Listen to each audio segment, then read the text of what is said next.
인도하소서. 사장입니다. 일찍 주의 뜻을 따라서 살아가게 하시고 주의 크신 사랑 베푸사 따라가게 하소서. 선한 목자 글쎄 주여 항상 인도하소서. 선한 목자 글쎄 주여 항상 인도하소서. 선한 목자 글쎄 주여 기도 들어주소서. 선한 목자 글쎄 주여 기도 들어주소서. 선한 목자 글쎄 주여 지금 나아갑니다. 선한 목자 글쎄 주여 지금 나아갑니다. 선한 목자 글쎄 주여 항상 인도하소서. 선한 목자 글쎄 주여 항상 인도하소서. 선한 목자 글쎄 주여 항상 인도하소서. 아멘. 선한 목자 글쎄 주여 항상 인도하소서. 네. 우리 선하신 목사님께서 우리를 더욱더 가까이 그런 머물 수 있는 마음을 주십니다. 그 마음을 감사하면서 다시 한번 찬양하도록 하겠습니다.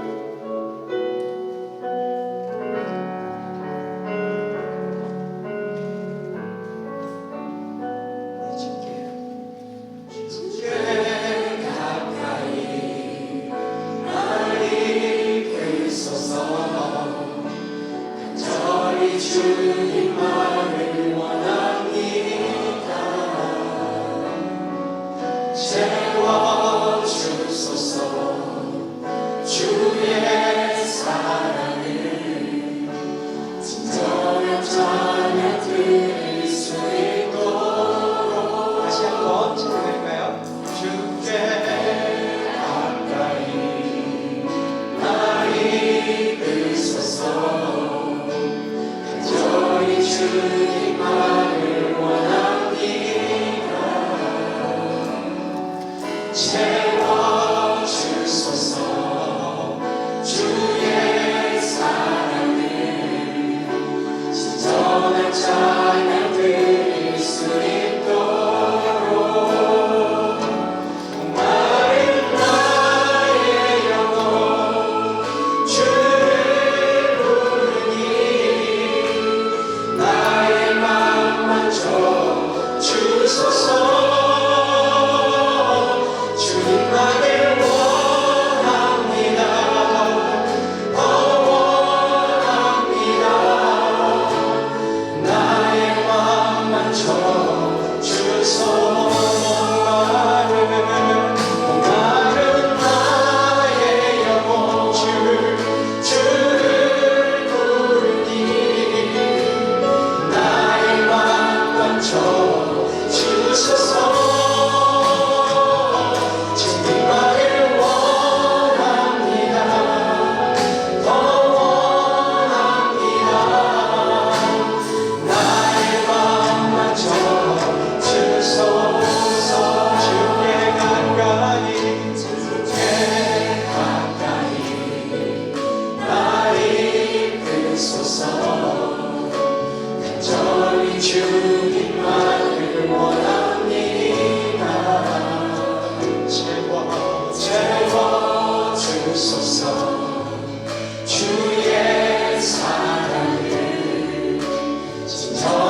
지도록 세워주소서.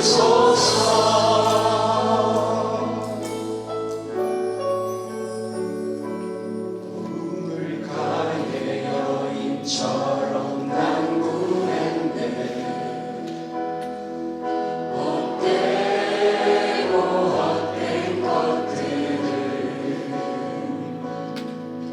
그때 주님이 하신 말씀 내 세뇌와 생수를 마셔라. 한 번 더 고백합니다. 우물가의 여인처럼 난 구했네. 헛되고 헛된 것들을 그때 주님 하신 말씀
사랑의 아버지 하나님, 은혜에 감사를 드립니다.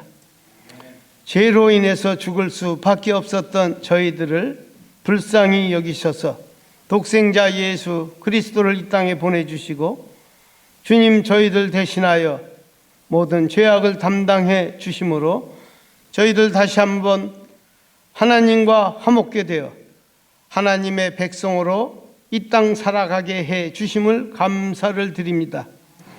저희들 그 사랑에 늘 감격하여 이 주일 아침 사랑하는 혼속들 다 함께 주님의 전에 이렇게 올라와 아버지 앞에 예배를 드릴 수 있는 귀한 시간을 허락하심을 감사를 드립니다. 저희들 이 시간 온 마음을 다하여 온 정성을 다하여 아버지 앞에 예배를 올리오니 우리의 예배를 흠양해 주시며 저희들에게 큰 은혜의 시간 되도록 성령님 역사해 주시옵소서. 몸된 교회를 이곳에 세우시고 지금까지 이끌어 주신 하나님께 감사를 드립니다. 부족하지만 저희 교회가 이 지역사회에서 정말 복음의 사역을 감당케 하시고 또한 어두운 곳에 빛을 밝히고 썩어져가는 곳에 소금의 그러한 역할을 감당할 수 있도록 사용해 주시는 것 감사합니다. 부족하지만 더 큰 일을 감당할 수 있도록 저희 모두가 한마음 되어 주 앞에 충성하며 그렇게 살아갈 수 있도록 인도해 주시옵소서. 아버지 하나님, 한 주간의 삶, 아니 7월의 한 달의 삶을 돌아봅니다. 무더위 가운데서도 저희들 건강으로 이끌어 주시고 또한 7월에 있었던 모든 예배와 행사 위에 주님께서 기름 부어 주시어서 예배를 통하여 하나님을 높여드리고 모든 모임을 통해서 우리의 믿음이 자라가게 해 주신 것 감사를 드립니다. 그렇지만 저희들 부족해서 때로 하나님의 말씀대로 살아드리지 못한 것 있사오니 다시 한번 이 시간 용서해 주시어서 깨끗한 심령 가지고 예배하게 해 주시옵소서. 아버지 하나님 또한 이렇게 귀한 8월 한 달을 주심을 감사합니다. 8월에 있을 모든 예배 위에 주님께서 함께해 주셔서 예배를 통하여 하나님을 높여드리고 또한 모든 모임을 통해서 우리가 또 주의 일을 크게 감당하게 해 주시옵소서. 지난주 우리 중고등부 수련회를 잘 마치고 돌아오게 해 주신 것 감사합니다. 아버지 하나님, 우리의 어린 자녀들이 주의 말씀으로 곧게 자라서 저 기드원의 300 용사와 같이 귀한 용사들 되어 이 마지막 때에 악의 무리들과 싸워 능히 이길 수 있도록 우리의 자녀들을 친히 양육시켜 주시옵소서. 내일부터 2년 주일학교 여름 성경학교가 시작됩니다. 그동안 많은 기도로 준비했사오니 정말 은혜 가운데 마칠 수 있도록 도와주시옵소서. 우리의 어린 자녀들 교회에서 마음껏 뛰놀게 도와주시고 주의 사랑을 그들 마음에 새기며 그러한 시간 갖게 해 주시옵소서. 우리 모두가 나흘 동안에 있을 일에 기도하며 잘 마무리할 수 있도록 은혜를 베풀어 주시옵소서. 아버지 하나님, 때가 마지막을 향해 가고 있습니다. 일본에서는 지진으로 인하여, 캐나다에는 큰 산불로 인하여, 저 유럽에서는 폭염으로 인하여, 많은 곳에 태풍으로 인하여, 전염병으로 인하여 온 지구가 신음하고 있습니다. 전쟁이 금방 끝날 것 같더니 점점 깊어져 가고 있습니다. 아버지 하나님, 이러한 모습을 보며 우리가 마지막 때를 살아가는 것을 깨닫게 도와주시어서 슬기로운 5 처녀가 기름 준비하여 신랑 맞을 준비를 한 것 같이 저희도 이 마지막 때를 살아갈 때 성령 충만하여 주님 오심을 기다리는 믿음의 백성으로 살아가게 도와주시옵소서. 아버지 하나님, 몸된 교회를 정말 이끌어 가시는 목사님 또한 장로님들에게 지혜와 능력을 더해 주시어서 우리 교회를 정말 잘 이끌어 가실 수 있도록 도와주시옵소서. 그리하여 몸된 교회가 이 마지막 때 쓰임받는 교회가 되게 도와주시고 죽어져 가는 무심령들이 우리 교회를 통해 구원받게 하시고 아버지 하나님이여 신앙생활하며 상처받은 심령들이 우리 교회에 와서 낫게 해 주시옵소서. 그리하여 다시 손잡고 주의 일에 크게 힘쓸 수 있도록 우리 교회를 사용하여 주시옵소서. 우리의 젊은 집사님들 축복해 주시고 큰 꿈 갖게 도와주시고, 그들에게 우리 아버지 소망이 있습니다. 그들이 정말 세상에 너무 짝하여 살지 않게 도와주시고, 아버지 저 천국 바라보며 영원한 곳 바라보고 살아가는 우리의 믿음의 젊은 집사님들 되도록 도와주시옵소서. 소망의 어르신들 노년에 건강하게 하시고 감사와 기쁨이 있게 도와주시고, 하시는 모든 기도의 제목이 이루어지게 해 주시옵소서. 아버지 지체 중에 여러 가지 질병으로 고통당하는 우리의 형제 자매들이 있습니다. 아버지 하나님이여, 이 시간 찾아가 만져주시고 위로해 주시고, 그들이 크게 입술을 벌려 크게 아버지 앞에 간구할 때, 크게 찬양할 때 귀신이 떠나가게 도와주시고 병마가 물러가게 해 주시옵소서. 그리하여 그들에게 간증거리가 있게 도와주시고, 아버지께서 나를 이렇게 세웠다고 해서 다시 한번 주일에 충성할 수 있는 그러한 역사가 있게 해 주시옵소서. 아버지 하나님, 또한 오늘 세미한 교회 일봉 목사님을 보내주심을 감사를 드립니다. 그 세미한 교회가 그 지역사회에서 또한 빛과 소금의 직분을 감당하게 도와주시고, 정말 아름다운 교회로 소문나서 주의 일을 크게 감당하는 교회가 되도록 축복해 주시옵소서. 목사님 목회하실 때 어려움 없게 도와주시고 주님만 바라보고 나아가게 도와주시옵소서. 이 시간 말씀 전하실 때 성령님이여 강하게 역사해 주시어서 주의 종을 통해 주시는 말씀으로 인하여 우리의 심령이 거듭나게 도와주시고 말씀대로 살아가겠다는 귀한 결단의 시간이 있게 도와주시옵소서. 아버지 하나님, 예배를 위하여 정말 찬양을 들고서는 글로리의 찬양대에 찬양을 흠양해 주시옵소서. 우리 모두가 마음 모두 함께 드리는 찬양이 되게 해 주시옵소서. 예배를 위하여 보이지 않는 곳에서 수고하는 모든 손길들 위해 주님께서 축복하시고, 자기의 힘으로 하는 것이 아니라 주님 주시는 힘으로 감당하게 해 주시옵소서. 우리 모두가 섬기는 마음으로 신앙생활하게 해 주시옵소서. 내 의지와 내 뜻을 관철하는 것이 아니라 서로 화합하며 서로 손맞춰 그렇게 주의 일을 감당할 때 우리 교회가 더 부흥되고 더 사랑스러운 교회가 되고 사랑이 넘치는 교회가 될 줄로 믿습니다. 예배의 모든 순서를 통하여 주님만 영광 거두어 주시옵소서. 예수님의 이름으로 기도 올리옵나이다. 아멘.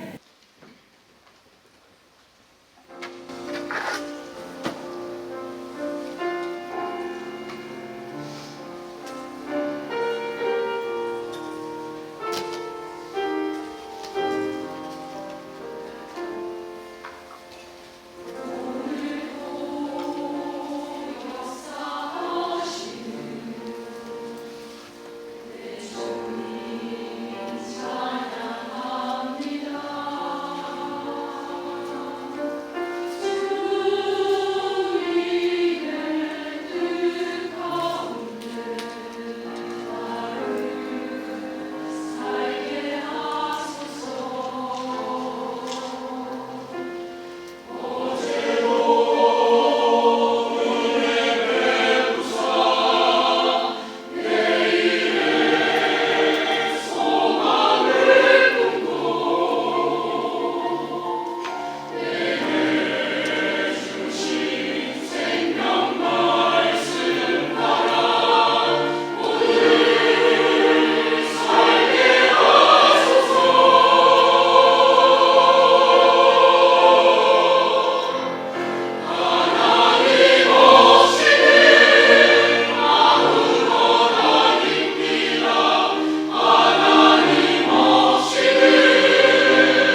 하나님이 없으면 우리가 아무것도 아니지만 또 반대로 생각하면 하나님이 계시기에 우리가 모든 것을 또 누리게 될 수 있는 줄 믿습니다. 우리 강사 목사님을 제가 소개하기를 원합니다. 제가 굉장히 좋아하는 우리 교단의 목사님이시고요. 또 같은 노회에서 또 임원진으로 또 함께 섬기고 있습니다. 우리 이일복 목사님께서는 여기 메릴랜드의 세미안 교회에서 담임 목사님으로 심호하고 계시고요. 오랫동안 우리 가든교회와도 또 굉장히 깊은 인연이 있는 세미안 교회 목사님의 또 2대 목사님으로 또 섬기시고, 또 저도 2대 목사로 또 섬기고 있으니까 공통된 부분들이 참 많이 있는 것 같습니다. 굉장히 제가 좋아하는 목사님이기도 하고 또 재치도 있으십니다. 굉장히 유머러스 하시고 젊은 목사님이신데, 우리 나오셔서 말과도 경주할 수 있기를 이라는 제목으로 말씀 전해주실 때 큰 은혜 되시기를 바랍니다. 우리 나오실 때 할렐루야로 인사 나누면 좋겠습니다. 할렐루야. 아멘. 할렐루야. 앉아 계신 분들 중에서 몇 분이나 저를 보시고 친밀감을 느끼실지 잘 모르겠습니다만, 저는 매우 가든교회에 대해서 여러분 한 분 한 분보다는 가든교회 전체에 대해서 친밀감이 있습니다. 제가 세미안 교회를 섬긴 지 올해로서 26년 차가 되고 있습니다. 2000년에 전도사로 세미안 교회에 와서 부목사로 있다가 5년 전에 담임 목사가 돼서 계속해서 섬기고 있는데, 제가 2000년부터 가든교회하고 같이 동역들을 많이 했습니다. 저희 교회가 레이튼스빌 지금의 장소로 이사를 가면서, 그때는 이제 고르교단이죠. 고르교단 SFC 수양 연합순례를 저희 교회에서 아이들이 땅바닥 찬 데서 자면서도 했는데, 그때부터 늘 있던 그러한 함께했던 교회이기 때문에 제가 오늘 처음으로 이 가든교회 강단에 서지만 마치 이전에 몇 번 서본 것처럼 마음의 안정감이 있습니다. 여러분 보시기엔 어떨지 모르지만 제가 극아입니다. 이 MBTI에서는 극I, 혈액형으로는 트리플 A형인데, 그래서 다른 교회 가면 설교를 잘 못하는데 오늘 그래도 이렇게 마음 편하게 설교할 수 있는 것이 저에게 큰 복이다 이렇게 여깁니다. 그렇다는 겁니다. 여러분이 저하고 친밀감을 안 느끼셔도 그렇게 크게 문제 없습니다. 그냥 오늘 예배 나오셔서 하나님하고만 친밀감 느끼시면 그것만으로 충분하다 여겨집니다.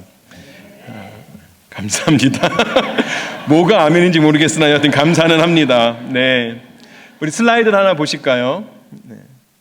제가 앞에 그 영화 포스터 3개를 보여드립니다. 왼쪽에 있는 거는 스파이더맨, 요즘 또 새롭게 개봉을 했죠. 가운데 있는 것은 배트맨과 슈퍼맨, 그 다음에 오른쪽에 있는 것은 애니메이션인데 더 인크레더블스라고 새 영화가 있습니다. 여러분, 새 영화의 포스터를 보시면 공통점으로 뭘 느껴지시나요? 대답 안 하셔도 괜찮습니다. 어차피 설교하는 사람이 을이어서 제가 시간 관계상 대답을 할 수밖에 없으니까 저 나름대로 이 새 영화를 보면서 느끼고 있는 공통점이라는 것은, 일단은 셋 다 슈퍼히어로에 대한 그런 영화다, 그런 공통점이 있고, 또 하나 제가 보고 있는 그런 공통점은 다들 쫄쫄이를 입고 있다. 왜 슈퍼히어로는 쫄쫄이 입고 있는지 잘 알 수는 없으나 여하튼 다 쫄쫄이 입고 있습니다. 그리고 마지막으로 하나 또 이제 공통점이 있다면, 그 영화에 나오는 주인공들이 다 얼굴을 가리고 있습니다. 어느 정도는 가리고 있죠. 날카로우신 분들은 가운데 포스터를 보면서 목사님 슈퍼맨은 얼굴 안 가리고 있는데요, 이렇게 말씀하실 수도 있는데, 슈퍼맨이 그 영화 보시면 지금은 이렇게 잘 안 나오는데 옛날에 나왔던 슈퍼맨 초창기에 거 보시면 그 이제 원래 기자로 활동을 하지 않습니까? 기자로 활동을 하다가 슈퍼맨일 때만 공중전화 박스 들어가지고 한번 획 돌고 나오면 슈퍼맨이 되는데, 제가 볼 때는 얼굴이 똑같은데 사람들은 그 둘을 못 알아봅니다. 그것도 신기하죠. 여튼 그런 면에 있어서 이 모든 슈퍼히어로들이 자신들이 슈퍼히어로로 활동할 때와 또 평범한 삶을 느낄 때와 그 얼굴이 다르다는 것, 보여지는 존재감이 다르다는 것이 공통점이라고 말씀드릴 수 있습니다. 그럼 왜 슈퍼히어로들은 저렇게 얼굴을 가리고 살까? 영화를 이렇게 쭉 보시면 이 슈퍼히어로들이 얼굴을 가리지 않고 활동을 하게 되면 일상을 느낄 때, 일상을 살 때 너무 피곤한 거죠. 스파이더맨이나 슈퍼맨이 지나갈 때에 누가 톡톡 어깨를 두들면서 저기 나무 위에 우리 집 고양이가 있는데 꺼내주세요부터 시작해서 여러 가지 그런 부탁들을 하게 되면 인생 너무 피곤한 것이죠. 그것뿐만이 아니라 영화를 보게 되면 이 사람들이 슈퍼히어로가 자신들을 도와줄 때는 대단히 좋아하는데 그 일이 끝나고 나면 그들의 존재에 대해서 되게 부담스러워합니다. 저는 이 스파이더맨, 슈퍼맨 이런 영화 볼 때마다 늘 궁금한 게 있어요. 저 사람들이 나와가지고 악당들을 물리칠 때에 그렇게 많은 건물들이 깨질 수가 없습니다.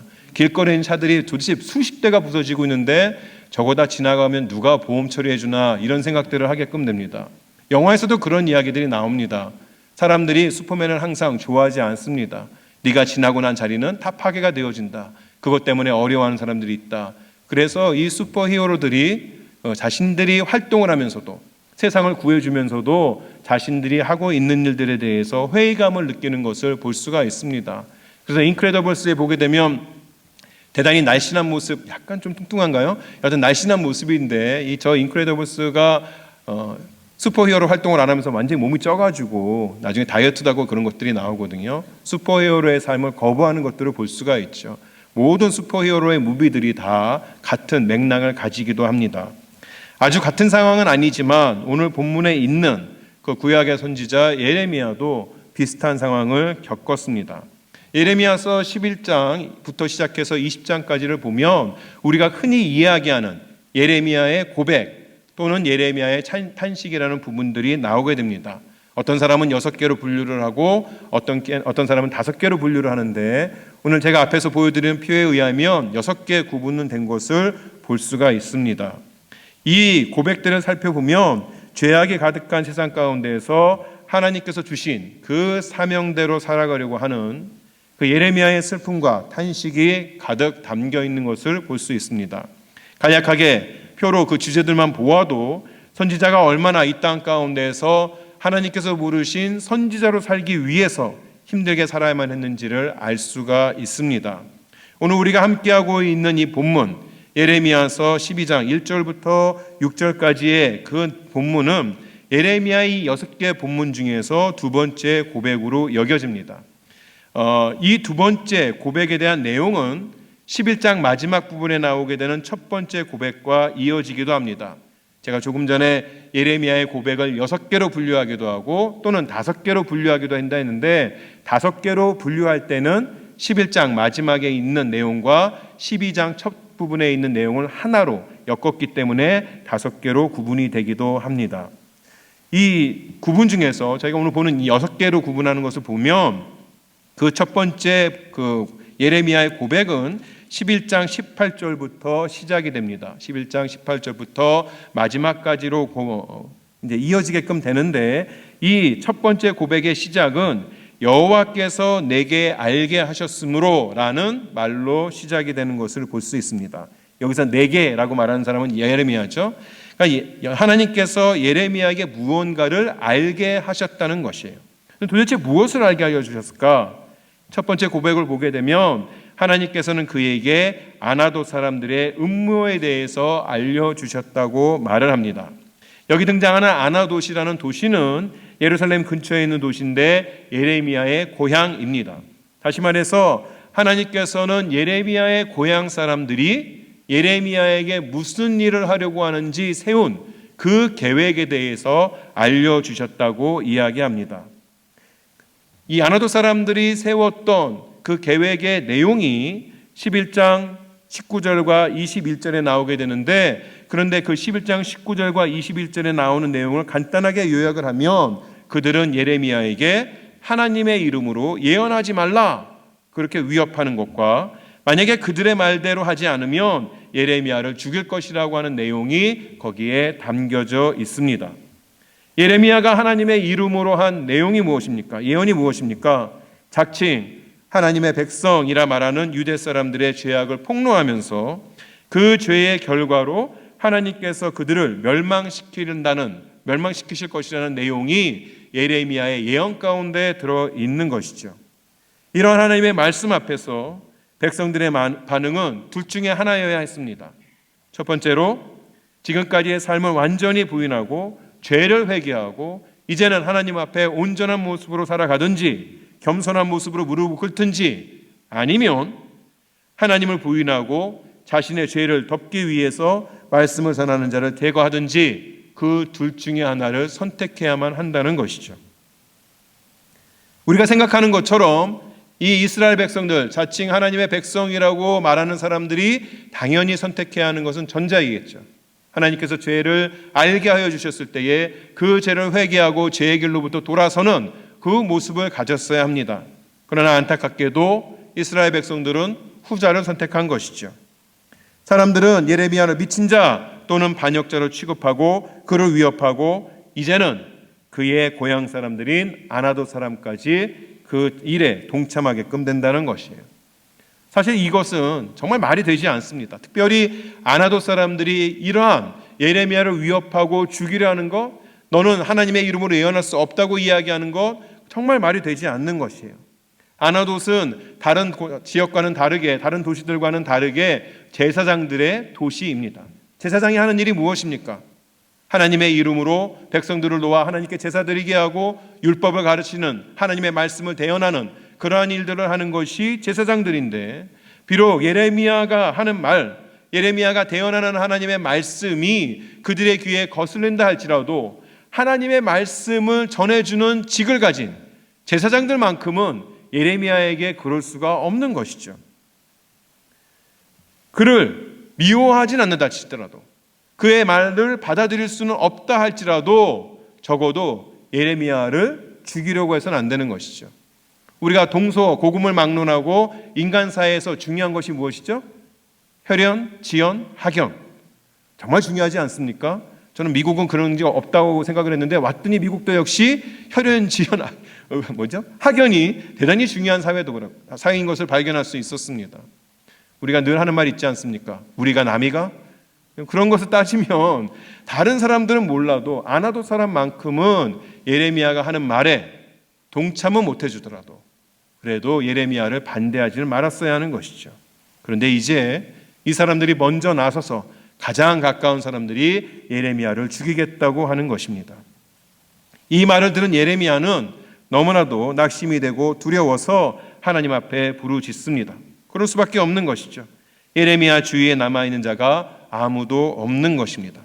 마치 선지자 엘리야가 바알 선지자들을 대언할 때에 그의 눈에는 온통 온 나라의 선지자라는 이름표 가진 자들이 바알을 섬기거나 아세라를 섬긴 것처럼 자신 주위에는 하나님을 섬기는 선지자는 아무것도 없게 느꼈던 것처럼 지금 예레미야의 주위에는 누구도 자신의 말에 귀를 기울이거나 또는 자신의 옆에 서서 지지해 줄 사람이 없다는 것이에요. 그래서 그의 신앙은 눈물과 탄식뿐이었고 환난과 고난뿐이었습니다. 그래서 사람들은 예레미야를 가리켜서 별명을 붙일 때에 눈물의 선지자 이렇게 별명을 붙였던 것이죠. 이런 예레미야의 모습을 볼 때에 참 안타깝기만 합니다. 인간적으로 참 안 됐습니다. 왜 하나님께서 예레미야라는 귀한 선지자를 저렇게 밀어붙이시는지 어찌 보면 이해가 되지도 않는 것이에요. 그런데 놀라운 것은 이런 삶을 하나님께서 예레미야에게 주신 것처럼 오늘 예수를 따른 우리에게도 하나님께서 요구하신다는 것이에요. 우리가 사는 세상 역시 예레미야의 세상처럼 죄가 가득합니다. 하나님의 말씀이 선포되어도 듣지를 않습니다. 자신들만 듣지 않는 것이 아니라 그 말씀대로 살려고 하는 그러한 이들을 위협하는 사회입니다. 그래서 예수님께서는 그의 제자들에게 이렇게 말씀하셨습니다. 요한복음 15장 18절에 19절에서 세상이 너희를 미워하면 너희보다 먼저 나를 미워한 줄을 알라. 너희가 세상에 속하였으면 세상이 자기의 것을 사랑할 것이나 너희는 세상에 속한 자가 아니요 도리어 내가 너희를 세상에서 택하였기 때문에 세상이 너희를 미워하느니라. 예수님은 그의 제자들에게 자신을 따르면 모든 것이 평온하고 형통할 것이라고 말씀하지 않으시고 오히려 그를 따르기 때문에 세상으로부터 미움을 당할 것이라고 말씀하십니다. 예수님께서 제자들에게 자기의 십자가를 지라고 하신 말씀은 단순히 신앙생활을 위한 어떠한 구호나 어떠한 표가 아니었다는 것이죠. 십자가를 지라는 것은 실제였다는 것이죠. 예수님께서 우리에게 십자가를 지라는 것은 금목걸이를 만들고 거기에 다이아몬드 박아서 예수 그리스도의 은혜가 정말 좋다라고 표시를 내는 거기에서 말하는 것이 아니라 이 세상 가운데서 그 십자가 때문에 고난의 길을 걸어가라고 하는 예수님의 요구인 것이죠. 십자가가 예수님 시대에 유대인에게는 꺼리끼는 것이고 헬라인에게는 부끄러운 어리석은 것이었던 것처럼 이 시대에도 여전히 십자가는 우리에게 있어서 좋은 것일 수 있으나 세상으로부터는 환영받지 못하는 것입니다. 이것이 그 십자가를 지고 가는 모습이 세상 안에 살고 있는 예수님의 제자들의 삶의 모습이 된다는 것이에요. 어쩌시렵니까? 제가 분명히 말씀드렸습니다. 예수를 믿으면 그 길이 쉽지 않습니다. 예수를 믿으면 고난이 분명히 있습니다. 예수를 믿으시겠습니까? 너무 빨리 대답하시는데 고민한 흔적이 안 보입니다. 고민 다 해보시고 대답하시는 거겠죠. 우리 인생 동안에 고민 얼마나 많이 하셨겠습니까? 예수를 믿습니다 라고 말하는 그 순간부터 매번마다 어려움이 있을 때에 정말 예수 믿는 게 잘 사는 것인지 고민해보고 또 고민해보고 또 고민해보셨을 거라 생각이 됩니다. 예수님의 제자가 되시렵니까? 예수를 믿는 것은 그저 죽어서 천당 가는 것으로 끝나는 것이 아니라 예수를 알고 예수를 믿는다는 것은 그가 가신 십자가의 길을 나도 가겠다는 헌신의 표시가 되어야 하는 것이죠. 그런데 그러한 제자의 길을 걷는 여러분들에게 있어서 신앙생활에 문제가 없으십니까? 고민이 없으십니까? 환난과 핍박이 없습니까? 목사님은 모르겠으나 저는 예수 믿는 게 그렇게 즐거울 수 없습니다. 아침에 눈을 뜰 때마다 오늘이 기대가 되고 아침에 눈을 뜰 때마다 하나님께서 나에게 부어주시는 그 인자하심이 온몸에 가득 찹니다. 사람들이 나만 보면 넌 맨날 왜 이렇게 웃느냐고 이야기하고요. 제 인생 만사형통합니다. 우리가 구분할 수 있어야 됩니다. 예수 안에서 기뻐한다는 것이 우리의 삶 가운데 문제가 없다는 이야기가 아닙니다. 예수 안에서 우리가 복을 받는다는 것이 우리의 삶 가운데 어려움이 없다는, 환난이 없다는 이야기는 아니라는 것이죠. 오늘 우리의 신앙생활 가운데 거치는 것이 없다면, 고민할 것이 없다면, 신앙 때문에 고민할 것이 없다면, 그리고 예수를 믿는 것 때문에 내가 포기해야 할 것이 없다면, 그러면 우리의 신앙생활 가운데 무언가 크게 잘못된 채 이어가고 있다는 것을 말하는 것입니다. 그 이유는 우리가 하나님의 부르심을 외면하기 때문에 그럴 수 있습니다. 두 마음을 품고 하나님과 세상 사이에서 줄다리기 하고 있기 때문에 그럴 수 있습니다. 에레미야 시대의 유대의 백성들처럼 신앙이 그저 이 예배당 안에만 주일 10시 반부터 1시까지만 머물러 있기 때문에 그럴 수 있습니다. 이것도 저것도 아닌데 내 신앙에 부담감이 없다고요? 부대낌이 없다고요? 그럴 리가 없습니다. 절대 그럴 리가 없습니다. 정말 그렇다면 여러분의 신앙을 정직하게 점검해 보시기 바랍니다. 내 삶에 예수께서 말씀하신 것처럼 예수 때문에 나의 신앙생활에 부침이 있는가? 하나님의 부르시면 반드시 그런 부침이 있기 때문에 우리가 고민할 수밖에 없는 것이죠. 그러나 하나님께서는 그런 어려움만 주시는 것이 아니기에 우리는 그 어려움을 하나님으로부터 받아들일 수 있는 것입니다. 예레미야의 고난에 찬 부르짖음에 하나님께서 반응하십니다. 그가 예레미야를 위협하는 아나도 사람들은 하나도 남김없이 다 벌할 것이라고 응답하십니다. 약속해 주셨습니다. 그런데 그것만 가지고는 예레미야의 마음이 풀리지 않습니다. 제가 12장 1절 다시 한번 읽어드리겠습니다. 여호와여, 내가 주와 변론할 때에는 주께서 의로우시나이다. 그러나 내가 주께 질문하옵나니 악한 자의 길이 형통하며 반역한 자가 다 평안하면 무슨 까닭이니까? 하나님 분명히 그 의롭지 못한 자, 하나님 말씀을 듣지 않는 자를 멸망시키고 하나도 남김없이 없애주시겠다 약속했는데, 그러나 내가 눈을 감았다 다시 떴는데 여전히 내 눈에 보이는 것은 악한 자가 형통하고 그들의 평안함이 있다는 것이에요. 도대체 이게 무슨 일입니까? 그가 이해할 수 없는 세상에게서 가지는 원망과 서운함이 오늘 본문 1절부터 4절 가운데 소개가 되어집니다. 예레미야는 하나님께서 의로움으로 다스리는 이 땅 가운데 어떻게 악한 자의 길이 형통하며 반역한 자가 평안할 수 있냐고 되묻는 것이에요. 예레미야 이 말 중에서 2절이 걸작입니다. 제가 2절을 다시 한번 읽어드리겠습니다. 주께서 그들을 심으심으로 그들이 뿌리가 박히고 장성하여 열매를 맺었거늘 그들의 입은 죽게 가까우나 그들의 마음은 머니이다. 예레미야는 하나님에 대해서 이야기하면서 하나님께서 악인을 심으시고 그들의 뿌리를 내게 하시고 장성하여서 열매를 맺겠다고 말씀하시는 겁니다. 2절에서 예레미야가 사용하고 있는 단어들, 심으시고 뿌리가 박히고 장성하고 열매를 맺고, 이러한 단어들, 이러한 표현들은 사실 구약에 있어서, 아니 성경 전체에 있어서 하나님께서 악인들에게 사용하시는 표현이 아니라 의인들에게 사용하시는 표현인 것이죠. 제가 시편 1편 3절의 말씀을 읽어드리겠습니다. 그는 시냇가에 심은 나무가 철을 따라 열매를 맺으며 그 잎사귀가 마르지 아니한 같으니 그가 하는 모든 일이 다 형통하리로다.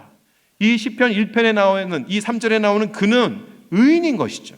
하나님께서 의인을 시냇가에 심어주셔서 철을 따라 열매를 맺게 하시고 잎사귀를 마르지 않게 하시고 모든 일을 형통하게 하신다. 이것이 성경이 우리에게 말하는 것인데, 지금 예레미야가 보고 있는 실제 현실은 하나님께서 마치 그 악한 자들을 심으시고 뿌리가 박게 하시고 장성하고 열매를 맺게 하시는 것처럼 보여진다는 것이에요. 예레미야는 하나님께서 이 세상의 악인들을 마치 의인들 다루듯이 귀하게 생각하시고 그들에게 복을 내려주시겠다고 생각한 것이에요. 하나님께로부터 복을 받는 그 악인들은 겉으로는 주여 주여 부르짖지만 속마음은 하나님에서 멀리 떠나 있다는 것이죠. 인간인 자신도 그 사람들의 속마음을 다 꿰뚫어 볼 수 있는데, 천지를 창조하시고 모든 것을 하신다는 그 하나님께서 그 사실을 알지도 못하고 날마다 그들에게 복을 부어주신다는 것이 그게 마땅한 일이냐고 되묻고 있는 것입니다. 하나님 도대체 무슨 생각이 계시기에 그냥 이 세상을 이렇게 내버려 두십니까? 하나님 정말 이렇게 이 세상을 내버려 두실 거면 우리가 정말 하나님 앞에 나아가서 우리의 모든 것들을 버리고 십자가를 지고 환난과 고난 가운데 가는 것이 마땅한 일이고 옳은 일이라고 말할 수 있겠습니까? 예레미야가 그렇게 이야기하는 것이죠. 하나님 그들의 악함을 보시면서도 왜 그들의 악함에 대해서 관대하십니까? 예레미야는 마음이 답답할 수밖에 없습니다.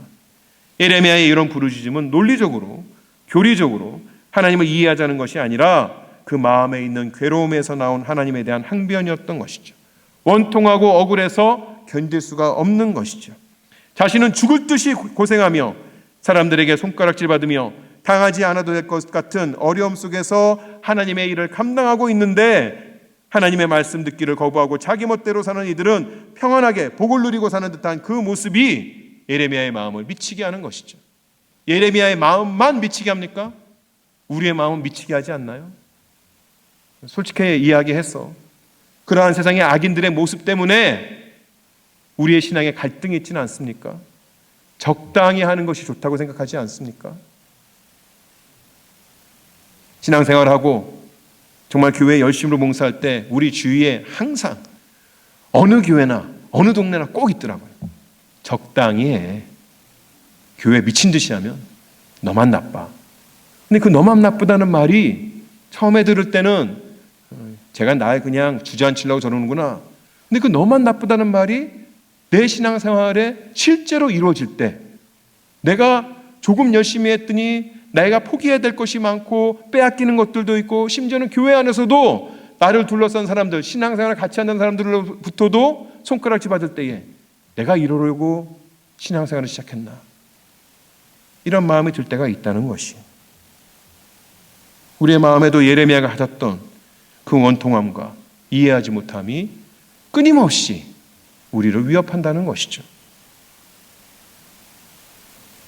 이런 예레미야의 마음이 정말 이해가 됩니다. 정도는 다르다 할지라도 예레미야에게 일어난 일이 진리의 빛 가운데 살면서 자신에게 주어진 사명을 이 땅에서 잘 감당하고자 하는 모든 이들에게 공통적으로 일어나는 일이기 때문에 그렇습니다. 세상은 항상 예수를 따르는 신자들의 섬김을 반가워하지 않습니다. 생명을 전하는 신자들의 모습을 손가락질합니다.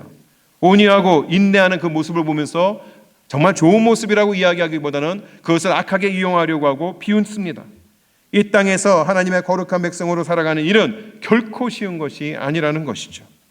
하나님께서는 세상을 구원할 복음을 우리들에게 맡기셨지만 그 사명을 감당하기 위해서 하나님 앞에서뿐만이 아니라 사람들 앞에서도 끊임없이 나 자신을 낮추고 부인하고 나의 것을 내어놓는 일들을 반복해야 한다는 것이죠.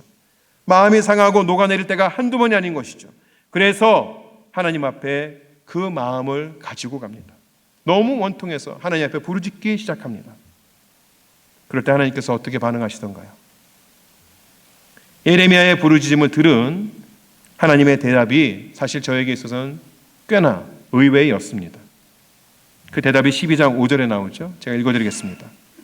내가 사람과 달리기를 해도 피곤하면 어떻게 말과 달리기를 하겠는가? 내가 조용한 땅에서만 안전하게 살 수 있다면 요단강 차이락 물속에서는 어찌하겠느냐? 어떤 느낌이 드시나요? 잘 모르시겠나요? 이렇게 제가 말씀을 드리죠. 여러분이 신앙생활하는데 너무 어려운 일이 있는 것이 정말 예수를 잘 믿자고 시작한 일이었습니다. 그래 아무리 돌아봐도 내가 특별히 잘못한 것도 없어요. 그냥 하나님 원하시는 것을 했을 뿐인데 나에게 있어서 원통함과 억울함이 있는 것이죠. 며칠을 고민하고 또 고민하다가 혼자는 도저히 풀 수 없을 것 같아서 기도해도 되지도 않고 이제는 기도도 안 나오고 남지현 목사님을 찾아가서 목사님 좀 상담하고 싶습니다. 목사님 앞에서 그 있는 이야기를 다 털어놓고 정말 목사님 죽겠어요. 어떻게 신앙생활을 이어갈지 모르겠어요. 그렇게 이야기했더니 남지현 목사님께서 절대 그렇게 말씀 안 하실 분은 제가 알지만 예입니다. 예. 이걸 또 예하고 사실하고 혼동하시면 안 돼요. 예예요 지금. 제가 예를 드는 겁니다. 목사님께서 집사님 뭐 그런 거 갖고 그러세요. 세상에 그거보다 어렵게 사는 사람이 얼마나 많은데 이제 뭐 신앙생활 그 정도 갖고 그러세요. 앞으로 닥칠 일이 얼마나 더 힘든데요. 그 정도는 이기셔야죠. 기도로 못 이기시겠어요? 말씀을 보세요. 예배 가운데 회복이 안 일어납니까? 여러분 어떻게 반응하시겠어요? 뭐 가든교회 성도님들이야 워낙 마음씨가 좋으셔서 아멘 주님 그렇지요 제가 모자르지요 그러실라나요? 저 목사 당회장실에 앉아가지고 세상 모르고 주여 주여 하면 자기가 다 되는 줄 아는구나. 이 세상 무서운지 모르는 사람이구나. 이런 마음이 드실까요? 안 드실까요? 대답하지 마세요. 또 순진하게 대답을 하시는. 우리에게 있어서 하나님께 그런 마음이 있지 않습니까? 하나님 저 하늘에 계셔가지고 이 땅의 이 더러움을 모르시죠? 하나님 이 땅에서 우리가 겪는 어려움이 도대체 뭔지 아세요? 이런 마음이 들지 않으시나요? 하나님의 이런 반응이 사실 이해되기 쉽지 않습니다. 섭섭하기도 하고 하나님 꼭 그렇게 말씀하셔야 되냐고 그렇게 소리치고 싶기도 합니다. 예레미야는 어떻게 반응했나요? 오늘 예레미야 12장 보면 예레미야가 아무 말도 하지 않습니다. 어차피 하나님 앞에 되돌아봐야 못 이길 거니까 아무 말 안 하는 것일까요? 예레미야가 그냥 잠잠하게 반응하는 것은 그가 하나님의 뜻을 이해하고 받아들였다는 의미인 것이죠. 얼핏 보면 예레미야를 책망하신 듯한 그 하나님의 말씀은 사실 그에 대한 하나님의 큰 격려와 위로의 말씀이었던 것이죠. 하나님께서는 예레미야를 사람들과 경주하는 수준에서 내버려 두지 아니하시고 그를 말과도 경주할 수 있는 자로 만드시겠다는 것입니다. 동물원에 가서 또는 어디 우리 가든교회는 잘 모르겠는데 저희 교회에서 조금만 나가면 그 메릴랜드 유명한 말 농장들이 있습니다. 그 말들을 보면서 내가 저 말하고 경주해 보겠다 생각해 보신 적?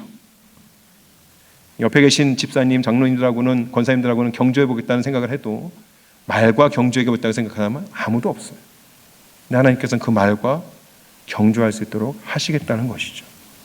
예레미야 1장에서 하나님께서는 예레미야를 튼튼하게 방비된 성읍과 세기둥과 놋 성벽으로 만드시겠다고 말씀하셨는데 그 1장의 말씀을 오늘 12장 5절의 말씀과 연결해서 이야기하자면 예레미야는 그냥 세기둥이나 놋 성벽이 아니라 요단강 물이 넘치는 그 순간에도 흔들리지 않는 기둥과 성벽으로 하나님께서 만들어 주시겠다는 것입니다. 이것이 하나님께서 예레미야를 위해 세우신 계획입니다. 그냥 말씀만 하시는 것이 아니라 예레미야가 예레미야 인생을 그렇게 만들기 위해서 노력하는 것보다 몇백 배, 몇 백만 배나 더 열심으로 하나님께서 그 인생 가운데 이루고 계시는 것을 우리가 알아야 하는 것이죠. 하나님께서는 자신을 둘러싼 환경에 마음이 빼앗겼어. 자기 자신은 연약하다, 보잘것없다고 과소평가하고 있는 예레미야에게 아니야. 너는 여기서 쓰러질 자가 아니야. 너는 더 큰 일을 할 거야. 더 큰 고난을 이길 사람이야. 내 스스로는 그렇게 될 수 없지만 내가 너를 그렇게 만들어 줄게. 너와 항상 있게 하면서 너와 있으면서 너에게 필요한 모든 힘과 지혜를 내가 다 부어줄게. 내가 약속할게. 그렇게 말씀하시는 것이죠. 그러면서 하시는 말씀이 무엇입니까? 12장 6절로 제가 세번역 성경으로 읽어드리겠습니다. 그렇다. 바로 내 친척, 내 집안 식구가 너를 배신하고 바로 그들이 내 뒤에서 소리를 질러 너를 욕한다. 그러므로 그들이 너에게 다정하게 말을 걸어와도 너는 그들을 믿지 말아라. 하나님께서 말씀하십니다. 너는 그들을 믿지 말아라. 너의 가장 가까운 사람도 신뢰하지 말아라. 내 주위에 누구도 믿을 수 없다고 이야기하는 것이에요. 그럼 도대체 누구를 믿으란 말입니까? 하나님만 신뢰하라는 말씀입니다.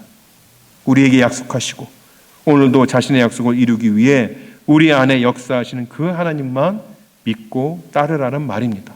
어찌 보면 너무 차갑게 느껴지죠. 하나님께서 이렇게 공동체를 만들어 놓으시고 서로 의지하고 격려하면서 살아가라고 하셨는데 지금 하나님께 뭐라고 말씀하세요? 누구도 믿지 마라. 우리가 서로 사랑을 나누고 정을 나누고 격려하고 하지만 우리 주위에 누구도 한 방을 같이 사용하시는 부부도 서로에게 하나님만큼 의지가 될 수는 신뢰할 만한 존재는 되지 못한다는 것 같아요. 제가 저희 교회에서 이렇게 말씀하셨더니 목사님 잘 모르시나 본데 한 방 쓴 사람이 제일 신뢰 못하겠어요? 이렇게 말씀하시기도 하더라고요. 그러신 분이 여기는 없기를 바라고. 누구도 신뢰할 수 없습니다. 옆에 계신 분들은 내가 사랑을 나누어 줘야 할 사람입니다. 우리의 신뢰는 온전히 하나님에게만 있는 것입니다. 우리에게 약속하시고 오늘도 자신의 약속을 이루기 위해 우리 안에서 역사하시는 그 하나님만 믿고 따라야 하는 것이죠. 약속을 이루실 것을 보증으로써 그것에 대한 보증으로써 자신의 독생자를 예수 그리스도를 십자가에 내어주신 그 하나님만 바라보고 달려가라는 것입니다. 고린도전서 10장 13절의 말씀도 제가 세번역 성경으로 읽어드리겠습니다. 여러분은 사람이 흔히 겪는 시련 밖에 다른 시련을 당한 적이 없습니다. 하나님은 신실하십니다. 여러분이 감당할 수 있는 능력 이상으로 시련을 겪는 것은 하나님께서 허락하지 않으십니다. 하나님께서는 시련과 함께 그것을 벗어날 길도 마련해 주셔서 여러분이 그 시련을 견디어낼 수 있도록 해주십니다. 저는 예레미야의 삶이 쉬웠다고 말하는 것이 아닙니다. 우리가 지금 오늘 가지고 있는 삶에서 가지고 있는 문제들이 아무것도 아니거나 또는 그냥 믿으면 그냥 주먹 불끈 쥐고 믿음 그러면 쉽게 이길 수 있다고 말씀드리는 것도 아닙니다. 예레미야는 충분히 고통스럽고 우리의 삶에 있는 문제들 또한 우리를 어렵게 하고 오늘 나를 좌절시킬 만한 그러한 것이 있을 수 있다고 저는 생각합니다. 때로는 그것 때문에 죽을 것 같고 때로는 내가 죽는 그 순간까지 나의 신앙을 이어갈 수 있을까 의심되는 나의 마음을 흔드는 무엇인가가 있다는 것을 인정합니다. 하지만 그럼에도 불구하고 우리가 그 문제 앞에서 낙담하고 쓰러지지 않을 수 있는 유일한 이유는 우리에게 힘을 주시고 피할 길도 주시는 하나님께서 우리와 오늘도 아니 우리의 삶의 모든 순간에 함께 하신다는 것입니다. 우리는 자주 우리 스스로가 가진 능력을 과소평가합니다. 그러면서 나에게 주어진 문제를 회피하려고 합니다. 때로는 지레 겁을 먹고 도전조차 하지 않습니다. 하나님을 외면하는 세상은 우리 눈앞에 너무나도 커 보이고 강력해 보입니다. 내가 아무리 애를 써도 작은 것 하나 바뀌지 않는 것 같은 그러한 패배감에 찌들을 때도 있습니다. 그런 일들이 반복되면서 우리는 저 초원을 뛰는 말과는커녕 옆에 있는 사람과도 경주하지 않으려고 합니다. 이런 우리의 모습에 대해서 예레미야의 본문, 이 본문을 가지고 글을 썼던 유딘 피터슨이 이렇게 말했습니다. 우리가 스스로를 최소한으로 정의하며 그 한도 안에서 안전하게 사는 것이 자신을 최대한으로 정의하면서 모험적으로 사는 것보다 쉬운 법이다. 제가 다시 한번 읽어드릴게요. 우리가 스스로를 최소한으로 정의하여 그 한도 안에서 안전하게 사는 것이 자신을 최대한으로 정의하면서 모험적으로 사는 것보다 쉬운 법이다. 우리에게 있어서 두 가지 선택이 있죠. 첫 번째 선택은 우리는 그냥 그런 존재야.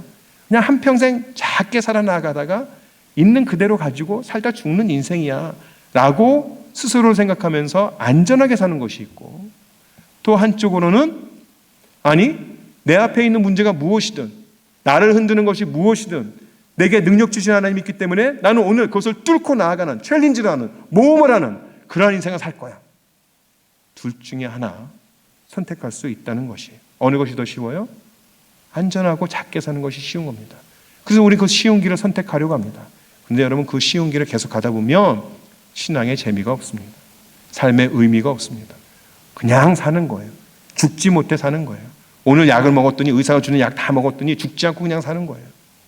누구도 그렇게 살고 싶지는 않은 것이죠. 우리 여기 어르신들 계신데 여러분, 어르신들 그렇게 살고 싶으세요? 아니죠. 하루를 더 살더라도 주 앞에서 내 삶이 그 하루가 의미 있게 살기를 원하지 않습니까? 모험으로 살아야 한다는 것이죠. 우리는 우리를 붙들고 계신 하나님을 바라봐야 합니다. 우리 안에 거하시는 성령 하나님을 신뢰할 수가 있어야 합니다. 우리 하나님께서는 왜 내 앞에 있는 이런 문제들이 주시냐고 부르짖을 때가 많은 순간 하나님께서 그 문제들을 없애주시는 것이 아니라 그 문제들을 이기게 하심으로 우리를 연단시켜 주시는 것이죠. 그리고 결국 우리로 하여금 말과 경주하도록 하시는 것이죠. 하나님께서는 우리가 부르짖음에 잠잠하시면서 그저 묵묵히 하나님만 믿고 그 길을 걸어가라고 요구하시는 것이죠. 여러분, 이 땅에 있어서 모든 예수 믿는 자들은 신앙생활이 얼마나 했든 상관없이, 지금 우리의 모습이 어떤 상관없이 다 슈퍼히어로들입니다. 왜? 하나님께서 우리를 말과도 경주할 수 있고 창이란 물에도 흔들리지 않는 능력을 주셨기 때문에 그런 존재예요. 스파이더맨에 나오는 유명한 말이 있습니다. With great power comes great responsibility. 위대한 힘에는 큰 책임이 따른다. 스파이더맨 삼촌이 스파이더맨에게 해준 말입니다. 성경 말씀은 아니에요. 은혜가 되죠. 근데 사랑하는 믿음의 형제자매 여러분, 하나님께서 우리를 귀하게 여겨주시고 귀한 능력, great power를 주셨습니다. 그리고 great responsibility도 주셨습니다. 사도행전 1장 8절에 나오죠. 그 great responsibility가 뭔지 분명하게 우리에게도 말씀하여 주셨습니다. 하나님께서 우리에게 주신 그 귀한 사명을 부여잡으시기 바랍니다. 그 사명을 이루기 위해서 어떤 문제들이나 기도의 제목이 있습니까? 그 문제에 우리의 시선을 빼앗겨서 스스로를 메뚜기로 여길 것이 아니라 그 문제 너머에서 그 문제를 이기게 하시는 하나님에게 우리의 시선을 고정시키면서 승리하는 우리 모두가 되기를 주의 이름으로 축원합니다. 우리 시간에 함께 기도하실까요? 한번 작정하시죠. 작정 이전에 여러분 가지고 계신 문제들을 하나님 앞에 내어놓으시면서 기도했으면 좋겠습니다. 사실 우리가 이런 설교를 듣는다 하여도 우리의 마음에 있는 문제가 여전히 풀리지 않을 때에, 나를 묻고 있을 때에 용기를 내려고 해도 또 금방 주저앉고 마는 것이 연약한 우리들입니다. 하나님 앞에 그 문제를 맡겨드립시다. 하나님은 어떻게 할지 모르겠습니다. 도대체 이 문제를 어떻게 풀어갈지, 내가 이길 수 있을지 설교를 들어도 솔직히 자신이 없습니다. 나로 하여금 그 크신 하나님 보게 하시고 문제에게 초점을 뺏겨 있는 나로 하여금 눈을 들어서 저 성산 위에 계신 하나님 바라보게 하시고 이기게 하여 주시옵소서. 하나님, 내가 안전한 삶을 찾아 나아갈 것이 아니라 말과 경주할 수 있는, 모험을 할 수 있는 하나님, 그러한 삶을 살 수 있도록 나로 하여금 그 크신 하나님 발견하게 하시고 오늘 살아계신 하나님께서 나에게 말씀하실 때에 그 음성 들을 수 있는 귀를 허락하여 주시옵소서. 우리 다시 함께 기도하실까요? 기도하시겠습니다. 아버지 하나님, 이 세상에 살고 있는 그 누구도 세상에 문제가 없이 살아가는 법이 없습니다. 주를 믿고 주를 따라간다며 하고 작정하면 작정할수록 우리 눈앞에 보여지는 우리 삶에 다가오는 그 문제들이 커져감을 우리가 경험하게 됩니다. 아버지 하나님, 그러나 우리가 이기지 못할 시험을 주시지 않는 하나님인 줄 믿습니다. 우리가 시험 당할 때 그저 저 뒤에서 뒷짐지고 네가 한번 이겨봐라 라고 말씀하시는 그 하나님이 아니라, 하나님 아버지여, 우리에게 힘과 지혜를 주시며 우리와 함께 우리 앞에 있는 커다란 돌덩이를 굴려 일으키시는, 아니 우리보다 앞서서 우리의 갈 길을 다 정리하여 주시는 그 하나님을 보게 하여 주시옵시고 그 하나님의 능력을 경험하게 하여 주시옵소서. 아버지 하나님, 우리가 천국 가는 그날까지, 주님 오시는 그날까지 쓰러지거나 좌절하지 아니하고, 하나님 또는 쓰러진다 할지라도 다시 주님 바라보고 새 힘을 얻어 우리 안에 계신 성령 하나님과 동행하며 하나님께서 우리를 위해 예배하신 복을 누리는 자 될 수 있도록 허락하여 주시옵소서. 하나님, 이 주일 예배부터 시작하는 이번 한 주간 우리 모든 가든교회 성도들, 가든교회 가족들, 자신의 장소에서 이 예배당에서 예배드리는 것처럼 자신의 일을 예배로 주님 앞에 드릴 때에 승리하는 삶을 살게 하여 주시옵시고 말과도 경주하여서 이기는 자 될 수 있도록 붙들어 주시옵소서. 예수님의 이름으로 기도드립니다. 아멘. 우리 자리에서 일어나셔서 우리 파송의 찬양, 이 어두운 시대 믿음으로 살아가겠노라 다짐하는 마음으로 찬양하시고 우리 축도로 예배를 마치겠습니다. 우리의 고백되기 원합니다. 세상 흔들리고 사람 변하여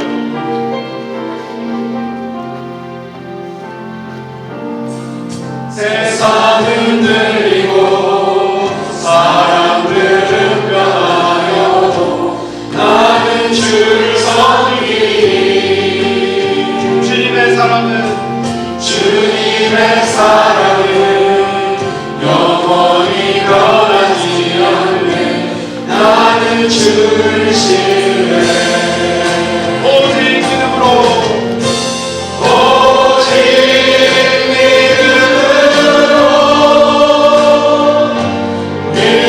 내가 살리라.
우리가 꼭 일평생 붙들어야 할 말씀 허락하여 주시니 진심으로 감사드립니다.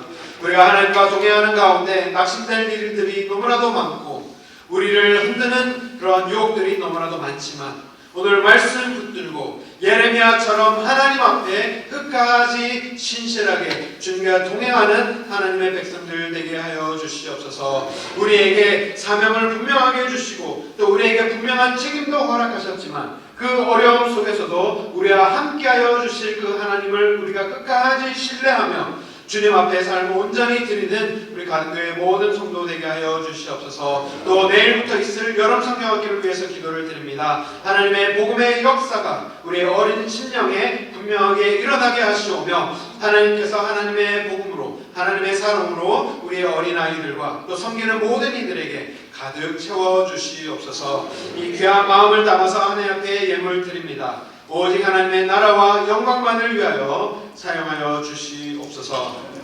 이제는 예수 그리스도의 은혜와 하나님 아버지의 크신 사랑과 성령님의 교통하심이 우리를 하나님의 자녀로 삼아주시고 하나님의 영광과 나라를 위하여 불러주신 그 하나님만을 온전히 따르기를 헌신하며 다짐하는 우리 가든교회 모든 성도님과 가정 위에 그리고 가든교회 위에 그리고 우리가 사랑하는 세미한 교회 위에 그리고 이 복음을 위해서 오늘도 수고하는 모든 선교사님 위에 지금으로부터 영원토록 함께 하실지어다.